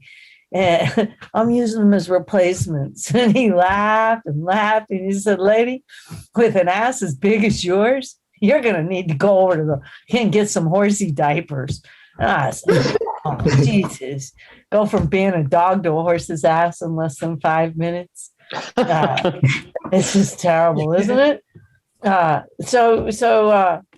Gosh, now I did I mention I got kicked in the head? Oh, just saying. I actually don't know if I got kicked in the head. I could have fallen under her foot. I had a hoof shape on the side of my face, and it was turned up so the luck wouldn't run out. That's that's why I'm still alive today. So I think you said 2 to 3 minutes second round, right? Mm-hmm. So I also have 10 sets of tight 10. Yeah, they're called my underwear. I need to go to size 11, but I refuse to buy any more cheap shit underwear online. I'm just saying. So thank you. Thanks, Kathy. All right, up next, we got Adam. I'm here. Oh, am I on? Mm-hmm. Okay, hey, what's up? Good to be back. I'm a married guy, and you do have to work on it. It's true. My wife and I went to a marriage counselor for real, and people ask, they say, "Is that effective?" And I'm like, well, you take the potential for regular therapy not working and double it. So, but he was a good guy. He was a nice guy, but he just spoke in these like empty therapist platitudes. Like these are real things. I swear that he actually said. He said, "Adam, even when Robin is screaming at you, tell her that you love her." And I'm like, that's not realistic. Yeah. Why don't you tell her that you love her? You side with her every time. And then he said, no matter how angry you feel, use non-judgmental words. And I'm like, I know, they're just words. I don't attach any judgment to the words idiot, liar, and fascist. And then he really said this too. He really actually, I swear, he really said, "Robin and Adam, no matter how bad you think things get between you, try to have as much sex as you possibly can." And I'm like, okay, this idiot is a genius. Oh my God. Fuck, thanks for throwing me a solid. Honey, we got to come back to this guy. This is the best $20 we've ever spent. Seriously. I'm going to bring a pad and pencil because maybe he'll talk about positions, My wife and I have a little child. We have a little offspring. and we were late to the parents' game. We're like later first-time parents. And people, like friends, try to be really nice. You know, they should be positive. When we were in the expecting stages, they're like, well, you know what? It's going to be a little easier for you guys because you come into it with age and experience. And I'm like, I don't think that's how a baby works. Yeah, I don't know when my son is screaming at me and punching me in the balls, if I can mellow him out with my REM cassettes or stories of Ronald Reagan. It's like, you have Pokemon, we had the Gipper. No, you know what I think has the advantage, man? The opposite. It's these really young dads I see down at the park who have kids the same age as mine. So I look at those two, and that's two children hanging out. You know what I mean? Seriously. It's like dad's on a skateboard, kids on a scooter. They're both drinking like juice box, listening to Lady Gaga. That is two unsupervised kids. Get them both a babysitter. That's my time. Thank you. Yeah, good job. Awesome. All right, Kathy and Adam. The polls are open. It's madness in progress. Hopefully everyone's feeling good out there. Looking good, feeling good. The votes are coming in. We got 64% in. And on deck, remember who we have on deck. We have Adam and Erica on deck. And it looks like Adam is moving to the next round, folks. Woohoo! Okay, very funny stuff, everybody. Let's see. And next is Adam and Erica. Adam Smith and Erica Chen. So Adam's up. You got 3 if you want it. Whistle at 3. All right, thanks. Yeah, my name is Adam Smith, and I know what some of you are thinking. Is it racist to ask why this Chinese guy is named Adam Smith? It is because I'm Japanese. My full name is Adam Patrick Smith, which doesn't make it any less confusing. People typically make one of 3 assumptions when they hear my aggressively white name. Assumption 1 is that I was adopted. But that can't be true because Japan doesn't export babies to the US. Back when they sent Tamagotchis to the US, it was actually a test to see if we could be trusted with their babies. And, well, we failed because all the Tamagotchis died from starvation, never picking up their poop, or just leaving them in the back of your closet and forgetting them. Assumption number 2 is that I am actually a white guy. Now, if you think I'm white, you are half right, because I'm half Japanese. And I usually just round up. I took a DNA test that initially said I was 49% Japanese, but now it says I'm 51% Japanese. And that leads me to wonder, is my Japanese half taking over more of my DNA? Like, I'm primarily Japanese, British, German, and French, but at the same time, I'm completely American. So it's like the most confusing version of World War II going on in me. I really hope this war inside me ends peacefully. The last thing I'd want would be for them to weaponize my body and turn me into some sort of atom bomb. Assumption number 3 is that Adam Smith is my stage name. Now, that would be a terrible stage name. It would be impossible to look me up. Even if you get really specific and look up half Asian, half white stand-up comic Adam Smith, I'm not even the first result. I'm serious. There's another guy who fits all that criteria. The one thing he and I don't have in common is that he is a model. He was even on season 21 of America's Next Top Model. So that means I'm not even the best looking half Asian Adam Smith stand-up comic. Thank you. That's my time. Woo! All right, Adam. Up next, Erica. All right. Yeah, Adam Smith. I want to give a nod to you because your name, Adam. Man, I had to get some condiments because, like, your name is bland, man. But yeah, another thing I don't understand is the concept of political parties. like political parties, Democratic Party, Republican Party. Why are they called parties? Where's the party? Like, apparently a lot of people go to them. Apparently half of the country goes to one of them and the other half of the country goes to the other. Where are the kegs? Where are my brewskis? You know? Like a Ford Fiesta has more party than the Republican Democratic Party combined. You know, like imagine like your friends trying to convince you to go to this party and you're like, oh, who's going? And they're like, oh, we got Ted, Mitch, Nancy. Oh, and also Chuck and Diane are pulling up. Like, are you reading the registry for a funeral home? That's not a fucking party. But yeah, I'm fluent in Mandarin Chinese. And like most people learn it to have like some sort of connection to their heritage and their culture, but like that's kind of lame. I use it to commit crime. So like back home, during high school, the local mall had a curfew at 4 p.m. where they would start checking IDs. And so what I would do to get passes, I would see a police officer, pick up my phone, and start speaking in Chinese. Now, what you guys might not know is that Chinese is like the German of Asian languages. Like, it's really easy to sound very, very angry. So like before I see the police officer, I'd be like, 1, 2, 3, 4, 5, 6, 7, 8, 9, 10. Which it sounds like I'm saying, oh, you did not just say that to me. You are really about to regret saying that one thing to me. When in reality, what I was really doing was 1, 2, 3, 4, 5, 6, 7, 8, 9, 10.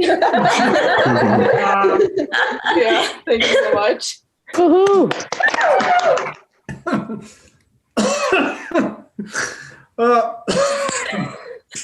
How large is the ball? All right, it is up. We had Adam, we had Erica. It's up to you guys to decide. And the votes are flying in. Fine and fast. Thank you all of us on Twitch, on Facebook Live. And I don't know why I need to say those names. We should talk about Comedy Hub, KO Comedy, Like to Laugh. That's what it's all about.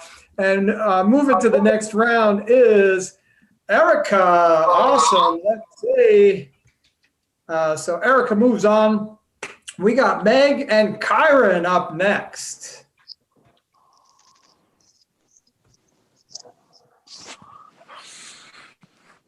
Yes.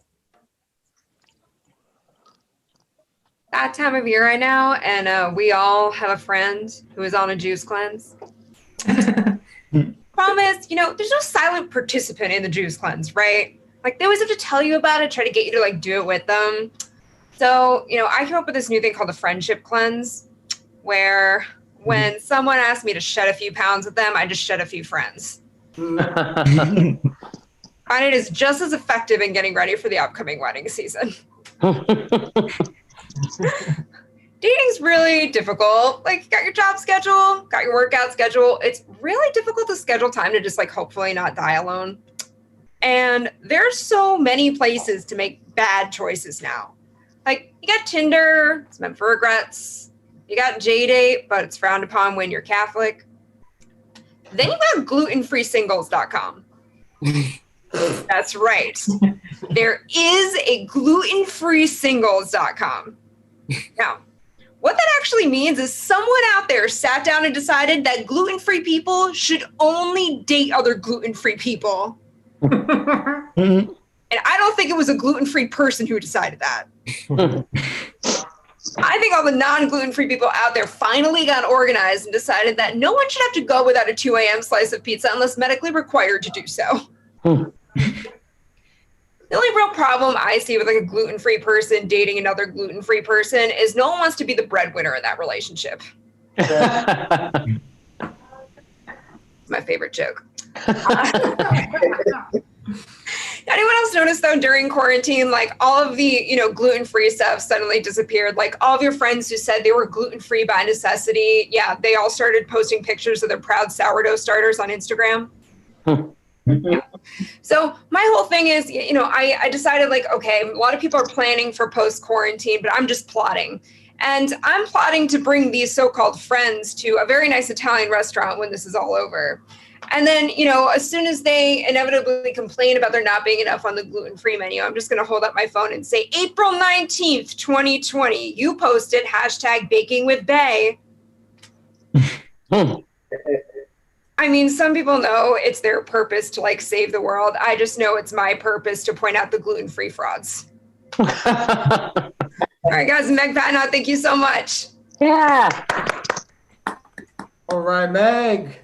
Up next, we got Kyron. What's going on, people? My mic is tangled as fuck. Hold on. Okay, what's going on, people? What's going on, people? Okay, so like I said, I am in Chicago, and I never paid much attention before I came to college when they were talking about capitalism and socialism, but it's bled into the homeless people here.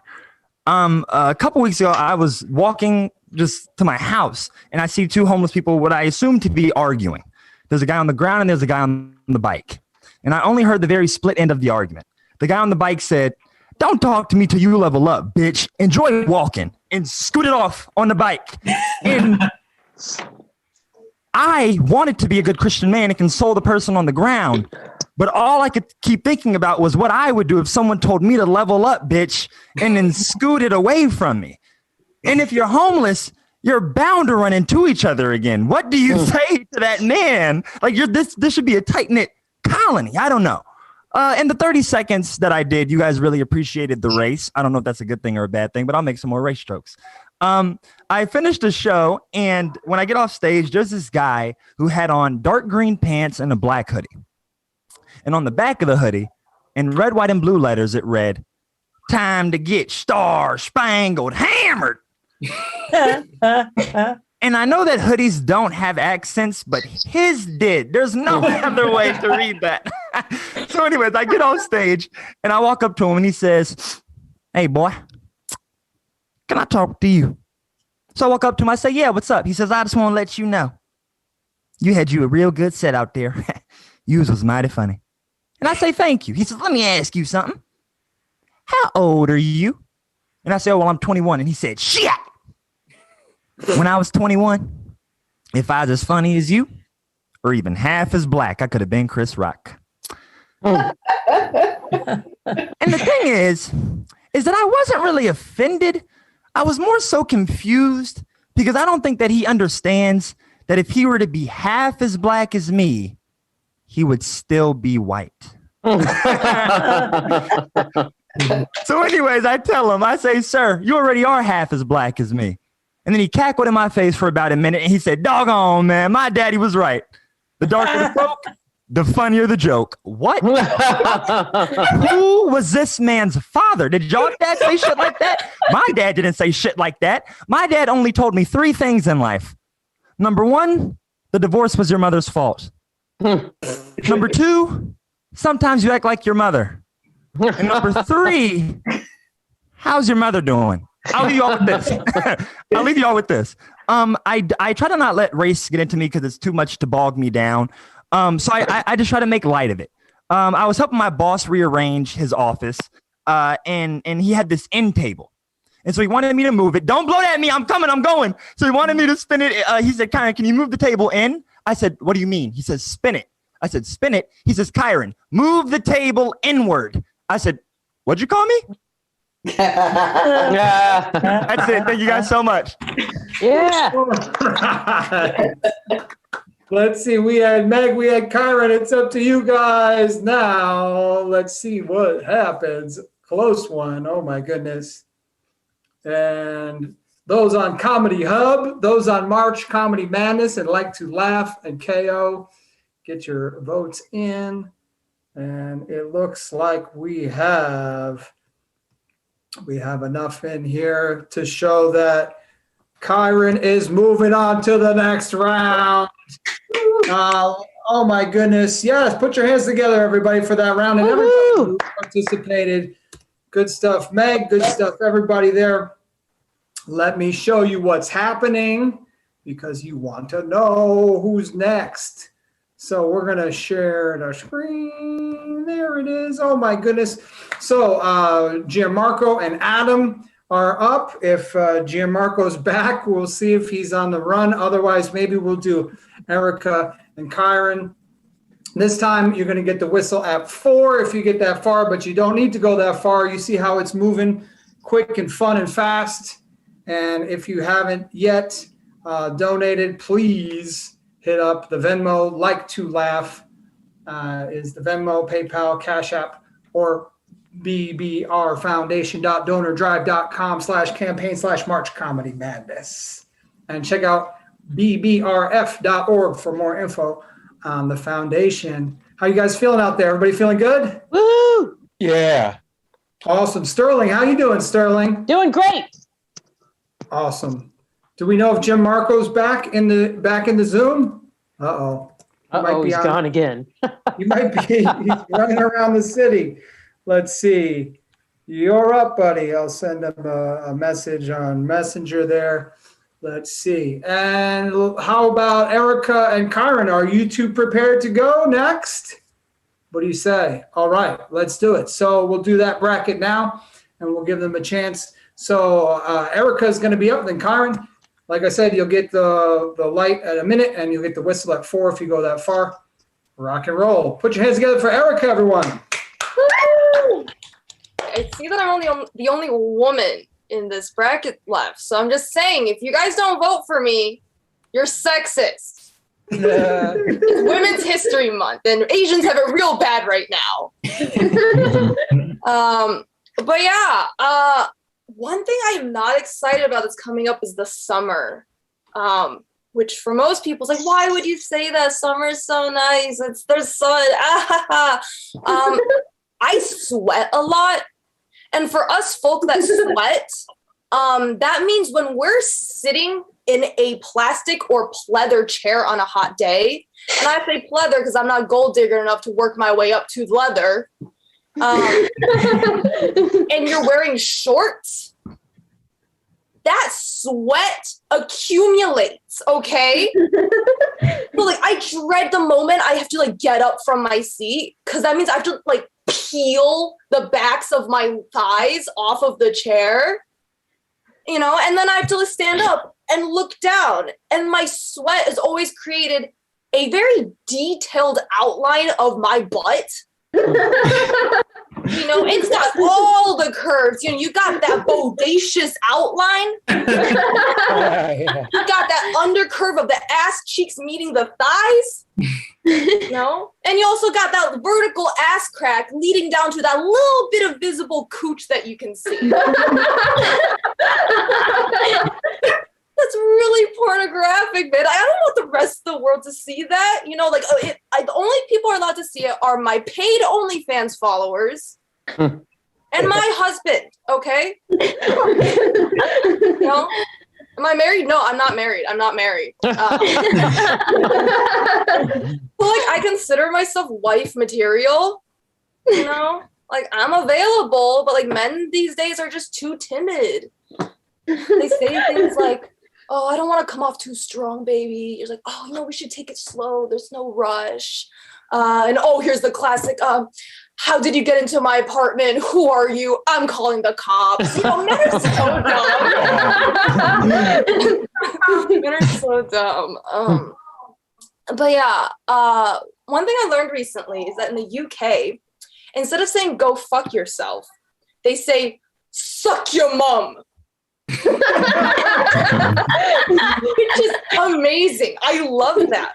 But like then I started thinking, these insults don't work against babies. Tell a baby, oh, go fuck yourself. He's gonna be like, I can't. Motor function skills still in the elementary stages, man. You know, I can't even grab my Cheerios correctly. You know, they're still grabbing their Cheerios like that. You know, they're drinking water. They hold their water And obviously, suck your mom doesn't work because that could so easily backfire. So, hey, yo, baby, suck your mom. And he's going to be like, I already did. Last night. Because I'm still breastfeeding. Because I'm a fucking baby. And he's going to be like, you know what? And after I was done, I went to go suck your mom's mommy milkers. What's good? That's all I got. Thank you so much. All right. All right, Erica, Kyron, you're up. You got 4 if you want it. Erica mentioned that she is the only woman. Let's state the big black elephant in the Zoom room, if we will. I am the only black contestant. And Black History Month just ended. So if you don't vote for me, that means you only care in February. I'm not sure if you can tell, but I'm super glad that I'm doing this through Zoom because I am not a tough man. It seems like a lot of men pride themselves over how tough they are. Not me. I quit football in 6th grade and I started running track in the 7th. That means that I quit hitting people and I started running from them. Track soon became a metaphor for my life. That metaphor is just run from it. I had a high school girlfriend, talking about her and one of her exes at some party. So some drunk guy starts messing with her and her boyfriend was a macho man. So we tried to intervene. But the drunk guy ended up beating his ass in front of everyone. She told me about it and she said, at least he tried to defend me. It's the thought that counts. She called it sexy. I call it stupid. Also, you cannot say that it's the thought that counts when you're the reason that your boyfriend got knocked out and everyone yelled world star as it happened. You say it's the thought that counts when you forget an anniversary. But anyways, I say, listen, baby, you don't got to worry about that with me. She said, oh, what, you going to win every fight for me? I said, no, I'm going to train you. She said, what, so I can win every fight myself? I said, wrong again. I'm going to train your legs. That way you can keep up with me as we both run away. She didn't like that. She didn't like it. So I break it down to her and I say, listen, baby, if a man's punching all up on you, that means that he does not care about his own life. And if a man does not care about his own life, what in the hell makes you think he's going to give a damn about mine as I'm trying to defend you? She said, okay, Kyron. Does that mean that you love yourself more than you love me? I said, yeah. You have to be your own biggest fan, because if not, you lose sight of what's really important. But that's not what we're talking about. Listen, baby, if a man kills us both, what do we gain? Nothing. There's no sense in 2 dead motherfuckers. That became the first reason she left me and my second metaphor for life. About a month goes by, and she starts to miss me. She calls me, she texts me, she shows up to my job. Do you know how I handled her wanting contact? I ran from it. But then she caught up to me. I agreed to go on a car ride with her, and in the car, things get very heated. She starts crying and speaking outlandish. She says, Kyron, if I can't have you, then no one can have you. I said, hold on. What's going on? She looked at me and said, I will crash this car with both of us in it. I stayed quiet, and I wait till we got to a red light. I get out of the car, and I look inside, and I say, baby, if you want to crash this car, you can.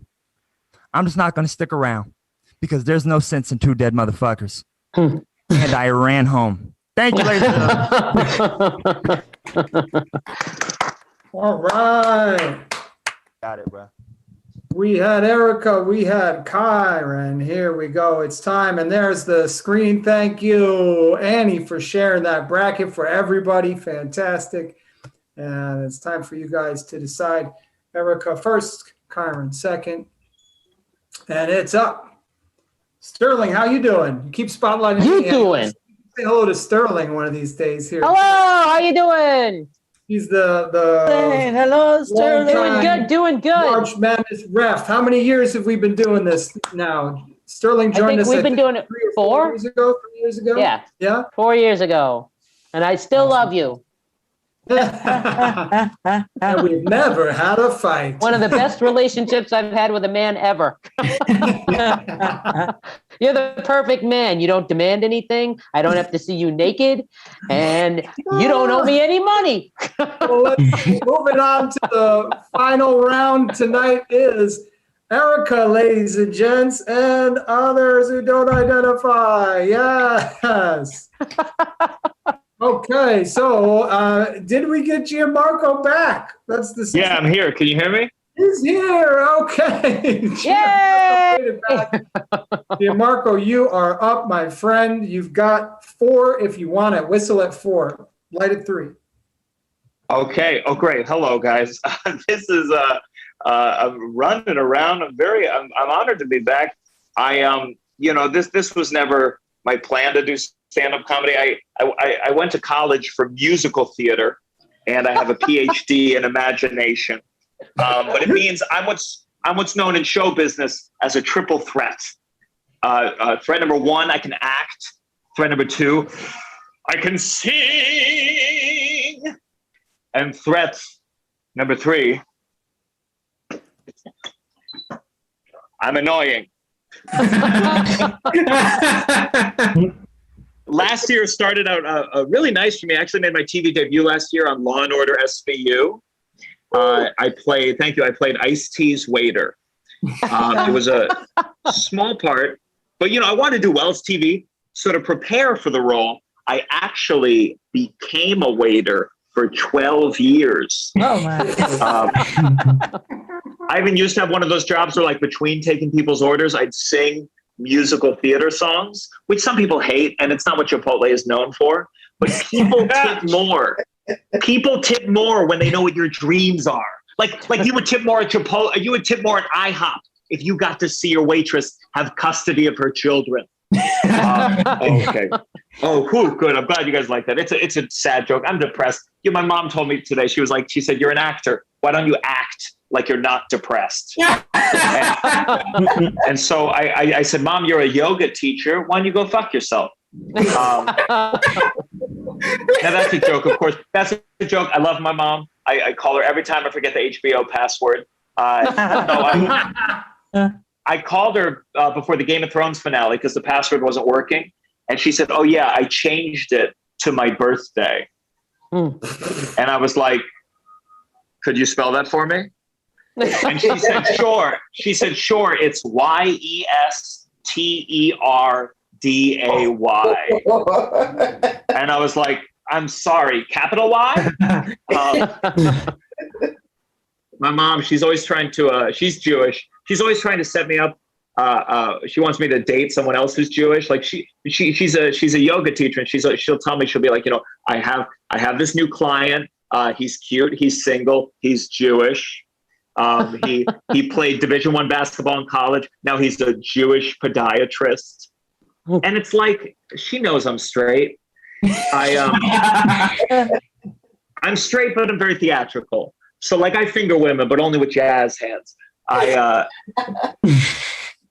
was hitting it off at a party. I was hitting it off with this woman at a party. And I asked this woman, I said, "Do you want to go back to my place?" And she was like, "Oh my God, I thought you were gay." And I was like, "No," which did not help my case. She said, "Are you sure?" And I took this guy's dick right out of my mouth. I was like, "You listen to me. I'm as straight as this big fat cock, you understand?" I've never sucked a dick, but once I was eating a banana, and when no one was watching, I put it in my ass.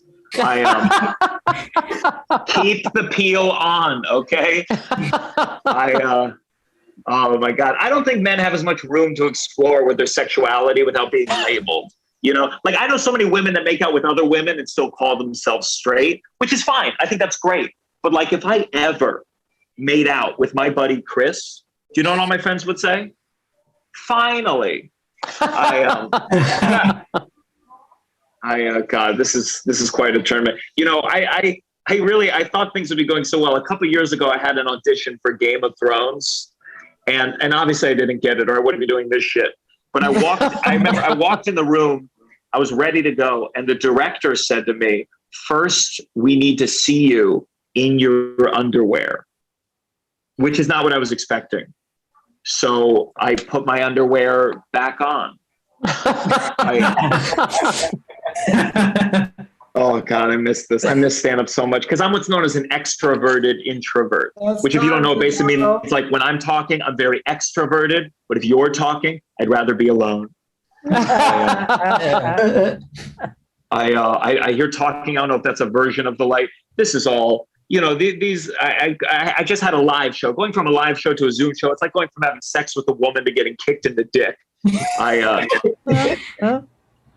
I do think we can all agree whenever life returns to like normal, grocery store cashiers should get to board the plane first. You know what I mean? It's like, oh, you did 2 tours in Afghanistan? I did 5 weeks. Trader Joe's, motherfucker. You have no idea. I get PTSD every time I see a white woman in line. Buddy. Yeah. Sorry, I didn't see anything on my phone. Thank you. Oh my goodness. Funny stuff. Let's see. We got Adam up. Adam, your time, man. You got 4 if you want it. All right. Hey, oh my God, once again, great to be here. Gianmarco, very funny. I'm going to say that to my competitor. And you talked all about acting, which is totally cool. I love acting too, man. I love anytime I can act. I got to do an under 5 in a low budget non-union snuff film. It's on Vimeo. Password Oscars, if anyone wants to see it. No, I actually, seriously, I recently got to discover my acting range. And that's like how many different kind of things I could play. And then for real, when I walk in to an audition, I hear all the time I should play a teacher. I just get that teacher. This guy's some kind of a kindergarten teacher. Like, this guy's a community college teacher, blah, blah, blah. Because I give off that vibe, you know what I mean? That teacher vibe of like, disrespected and underpaid. You know what I'm saying? Like, Josh, you can't do that. That's get your own damn jobs. That's mine. But if I do this is called an adjustment. It's going to blow your freaking minds. Check this out. Substitute teacher. What's up? Come on, Christian Bale. Let's have an acting contest. I'll take suggestions.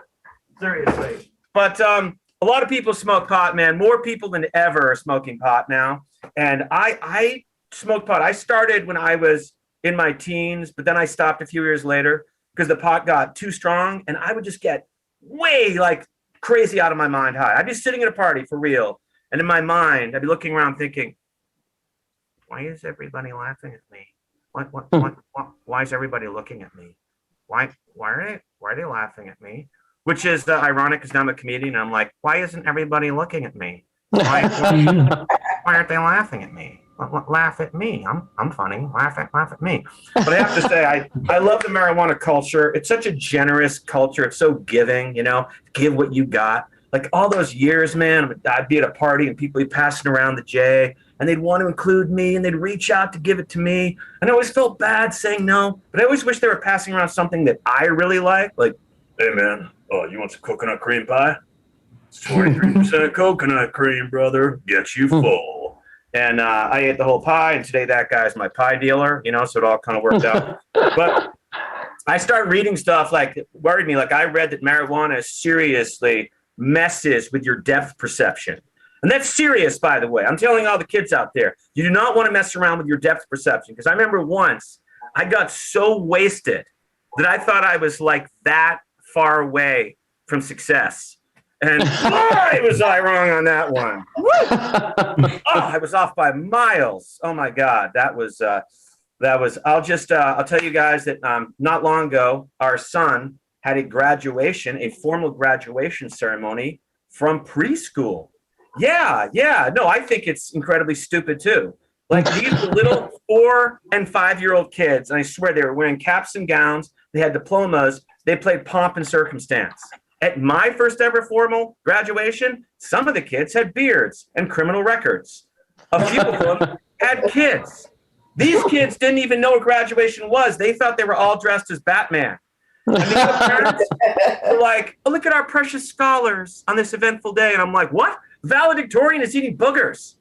The class president is lying face down in the grass. This is not an accredited institution. I think this diploma is worthless. Anyway, that's my time. Thank you. Yes. All right. We had Gianmarco and Adam, and we'll launch a poll. Let's see. Yeah. I guess Zoom filters out my whistle, huh? Not Can now. you guys even hear that? Yes, we can. Did I go over or was I okay? You are all right. You're all right. Okay, good. I didn't hear. Everybody's golden. Everybody is golden. Da, da, da, da, da. So it looks like Gianmarco's moving on to the final. Oh my goodness. What Thank you. crazy show. Thank you, Adam. Funny stuff, dude. Yeah. It's just madness. The thing I hate about this show is seeing people go because it's so fun. Everyone's so funny. Oh my goodness. So let's see. Let me show you, unless Annie's got the updated bracket here. I've got an updated bracket for you guys. Let's share it. Da, da, da, da, da. You guys see what it is? We got Gianmarco and Erica, and this time we're going to flip a coin. We're just going to flip a coin here. Gianmarco will be heads. Erica will be tails, and then you can decide what you want to do. Okay, Erica, do you want to go first or second? I'd like to go second. All right, Gianmarco, you are up first, my friend. You'll have up to 5 minutes if you want it. I'm going to wave my arms sporadically and blow the whistle if you get to 5. All right. Yo, let me say something real quick. Before you compete in a March Madness competition, read those rules carefully. I fucked up this so bad. I have walked from 10 fucking different locations over the course of this single competition. I had no idea I was going again. I blew all my best material, so we'll see what the fuck I'm going to do. I'm in Times Square right now. New York is loosening up way too much, man. The only motherfucker wearing a mask in Times Square right now is fucking Elmo. I do like being back, though, because there's so many weird people in Times Square. I saw this kid once in Times Square, a little kid, and he had a T-shirt on that said, "Hugs, not drugs." Hugs, not drugs. When are those the options? I ran after him. I was like, you know what makes pugs even more fun? Molly, specifically. Because that would prepare him for the real world. That would prepare him for the real world. No dealer's going to walk up and be like, hey, you want some cocaine or a Great Dane? That's not how life works. It's going to be more like, could you smoke some rock? It's free if you suck my... I'm not saying put that on the t-shirt. I'm a pot guy myself. All my friends stopped doing pot now. They all switched to CBD, which is like decaf weed. My friend told me like, yo, it's like being stoned without the high. Bitch, that's green tea. Oh God, I hope. Yeah, I'm doing new stuff on a competition. It's you gotta live every day like it's your last, because you never know when you're gonna kill yourself. You know, I'm one of those people. I'm one of those people. Like I say, I'm gonna kill myself so much. My therapist worries I lack follow through. I know suicide jokes are offensive to people who have actually taken their own lives, but none of them are watching tonight. So just enjoy yourself. Good. This is why everyone should be in therapy watching this. I think more men need to be in therapy. Men are very reluctant about therapy. Like I have this friend, he's my age. He just went through his second divorce. He's been very depressed. And I told him, I was like, why don't you go to therapy? And he was like, nah, running. That's my therapy. And I was like, oh, that's so interesting because sushi, that's my haircut. What the fuck are you talking about? we need to treat depression like the disease that it is. You know, you wouldn't tell someone with diabetes to run it off because you need both feet. Oh God, my parents are divorced. My parents got divorced when I was 7 days old. Oh, shit. So like most kids, my first word was mama, but my next 5 were told me to tell you. And the custody battle was so ugly, it was so drawn out that the judge ruled I could decide where I wanted to live. So I moved in with the judge because it's hard to choose. Because like when your parents get divorced, there's always like the strict but responsible parent, and then there's the dad. Like my dad, he was fun. Like my dad, like when my dad packed me lunch for school, he would always slip 3 Snickers minis into my pack of cigarettes. But they fought a lot and that was tough. My parents blamed each other for everything. Like if I knocked over a glass of milk, my dad wouldn't call me clumsy. He'd say, "You have your mother's nose." But I do think it's why I became a stand-up comedian, because as much as my parents fought, whenever I got cast in the school play or the school musical, my mom and dad would always show up on opening night and sit next to each other in the front row. And my dad would bring this big bouquet of daffodils because he remembered my mom is allergic. my dad, he's got a new girlfriend. I like my dad's new girlfriend because we have a lot in common, like being born in 1988. It's just strange. He likes dating younger. I like dating older. So when we go on a double date, it looks like a family dinner. I like older women. Some guys like being called daddy in the bedroom. I prefer son. No, we can get dirty. It's late. My girlfriend and I right now we're trying to have a simultaneous orgasm as opposed to the regular way where it's just me. And there seems to be there's a real problem with miscommunication. Because my girlfriend, when she says to me in bed, she's like, "Oh my God, I'm going to come." What she seems to mean is, "Oh my God, I'm going to come if you keep doing exactly what you're doing with unwavering speed and intensity for the next 3 hours." And that's very confusing because when I say, "Oh my God, I'm going to come," I already came. All right, guys. That's my time. Thank you very much. Woo! Yeah. All right, Marco. Up next, Erica Chen. You got 5 if you want it. What's that 5? Alrighty. I don't know if you guys know this, but there are 2 Americas. There's one that's white, and there's one that eats seasoned food.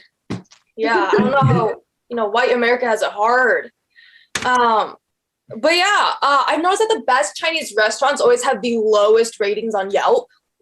Like when you scroll down, you go past all the 5-star reviews, you see a bunch of white people leaving 1-star and 3-star reviews. And the thing is, it's always 1-star or 3-star, right? The 3-star are the neoliberal whites that are I'm not racist, but yeah. And then the 1-star reviews are just the honest ones. But yeah, so I was reading why they thought the Chinese food was so bad, and it turns out it was just a bunch of white people complaining that the service was bad, which made me realize white people go to restaurants to not eat food, but to be served. It's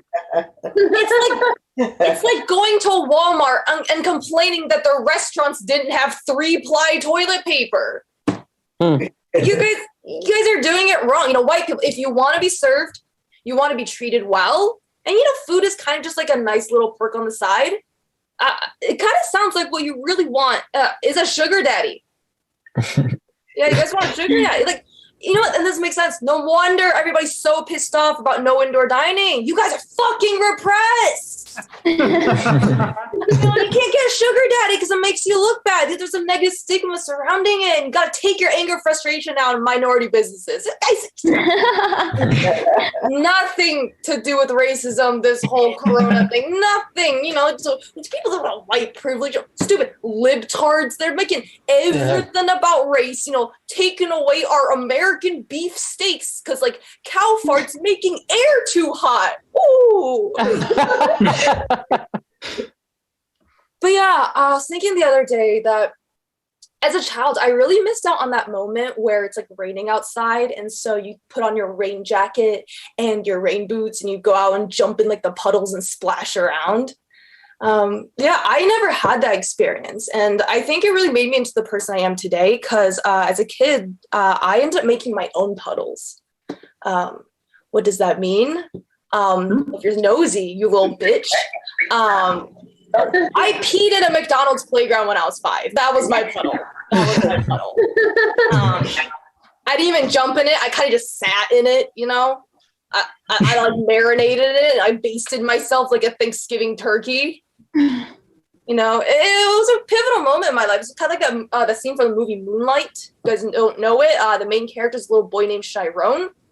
And he's in the ocean. He's learning to swim for the first time. And he's being held by a shirtless, beautiful, very muscular Mahershala Ali. and the ocean's like symbolic of like the fluidity of sexuality and vulnerability. Yeah, except for me, instead of the ocean, I had piss. And I was held by nobody. I peed alone. I don't know where my mom was. I was scared. Very vulnerable though.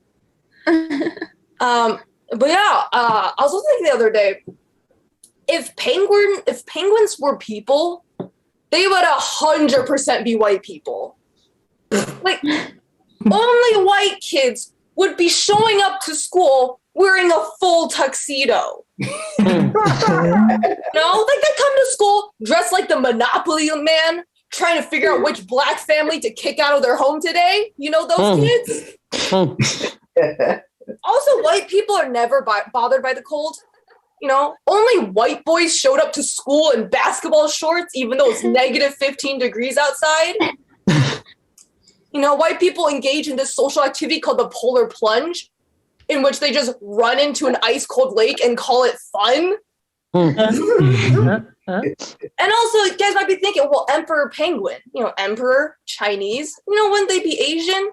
Well, in case you're uneducated, emperor penguins are the tallest penguins, and white people, tall as shit. They're so tall. Like, white people are so tall that like the NBA goes to Eastern Europe to recruit white people because Americans aren't white enough. Like, I was watching basketball the other day, and I was like, whoa, what are these ice giants doing on the court? What is it? No, it's just Dragon from Croatia. Oh my God, thank you so much. Yeah. All right. Oh my goodness, so funny. Holy, let's see. It's time for you guys. It's our final madness. Get those votes in. Thank you all for being here. Everybody who was on the Zoom tonight, you get yourself a tinfoil blanket and a medal for completing the marathon. We got you taken care of. And let's see. It's a close call, and we're waiting to hear from the Comedy Hub folk. And once I hear from the Comedy Hub folk, we'll know who advances. And it looks like, let's see. It looks like Gianmarco's moving to the Final Four. Woohoo! Thank you, everyone. Yeah, awesome. What's up? Thank you. I'm on my way home. But thank you so much. It's on the train. We'll see you. We'll get in touch for the Final Four. Everybody, feel free to please tune in again. Let's see. Well, and Erica, we'd love to have you back on the show to do a guest set. So funny, awesome stuff. Let's see. Gianmarco's moving on. Sorry to say. Oh, it's sad to see you go, but this is what it's looking like. And everybody, thank you for coming out. Sterling, thank you for your help. Comedy Hub, Jared, Annie with KO Comedy, the whole crew tonight. It's been fantastic. Get home safe. We'll see you again next Sunday. Thank you, Awesome. Annie. Thank you, Awesome John. job, everybody. We'll see you soon. Woo, yeah. Annie, you want to put on some tunes? Are we ready? Yep. Let's see.